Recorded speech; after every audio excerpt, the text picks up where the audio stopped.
everybody. Welcome to the Astrology chat for November 1st, 2023. Rabbit, and recuerdas los niños de las muertes. So today we have a two-part day. For the first half of the day, we have the moon in Gemini, and then there's going to be a pretty long void, and then the moon is going to be in Cancer. So the keys for today are to actually let yourself spend time behind the veil. Spend time with your spirit guides, spend time with your intuition, spend time with, if you do celebrate or partake in ancestral veneration, those who have passed over. Also, this is a good time to light a candle. Remember all of those who have passed recently with everything that has been going on. This is a holy day. We are in between the time of the veil being very thin, and I'm a Scorpio stellium, so this is a very important day for me. But I just want to remind everybody today just to stop and pray, to think, to meditate, and to remember that you're part of a longer story, that you're part of a longer lineage, and that everything that you do is an act of remembrance for your ancestors that have come before you, if it is in the things that they were able to accomplish or the things that you can do now that they couldn't do.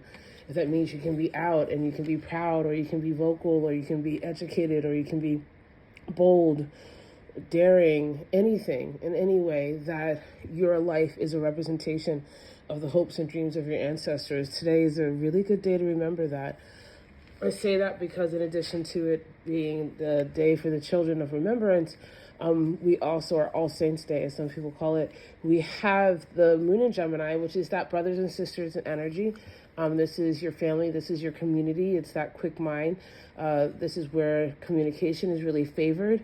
And while the moon is in Gemini at 8:36 a.m., it does make a square to Neptune. And the square to Neptune means that there's going to be some clarity that has to come or be sought through the confusion, through the delusion, through the trickery in sight, right? Do be careful if you deal with spirits on the other side, who you're talking to or what you're talking to.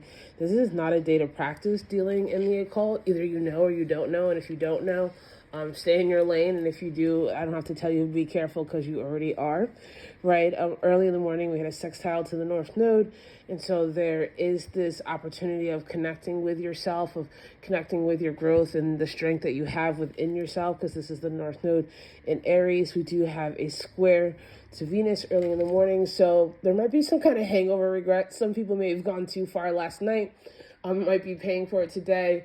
So it's okay if you're sluggish. This energy wants you to slow down and wants you to contemplate and wants you to consider things that maybe you haven't considered before. And that's not a bad thing, right? And so when that moon, we got that long void of rest and recovery for some, and when that moon moves into Cancer at 5:30 p.m., you're definitely going to want to be home. This is also the energy of the roots beneath the surface. This is the home. This is your heart. This is what you're caring for. And that moon in Cancer does go through a trine with Saturn. And this is something that can help you make stability in the things that you're trying to do, that you're trying to grow. This is Saturn in Pisces. This is a mystical, but still very serious Saturn. And so there is this ability to connect with your spirit, with your ancestors, with your soul, with the unseen in a very structured and wise way so that you can meditate. Please, again, don't play in the dark if you don't know what you're doing, especially since there's an a quincunx, to Pluto earlier in the day. That does mean there's something outside of your preview that you need to consider that will come to light. So again, take your time to consider, and especially since we have Mercury in a quincunx also to Chiron, there is this energy of communication around what you need to heal, what you need to change, what you need to let go. It could be just like that you know, right? And some will say that it's from spirit. Some will say that it's from time. Whatever your language is for the divine to speak to you in your soul, take time to heed it and listen to it and allow it to influence your next steps, even if it includes walking away from something. I love you guys so much, and I'll see you tomorrow.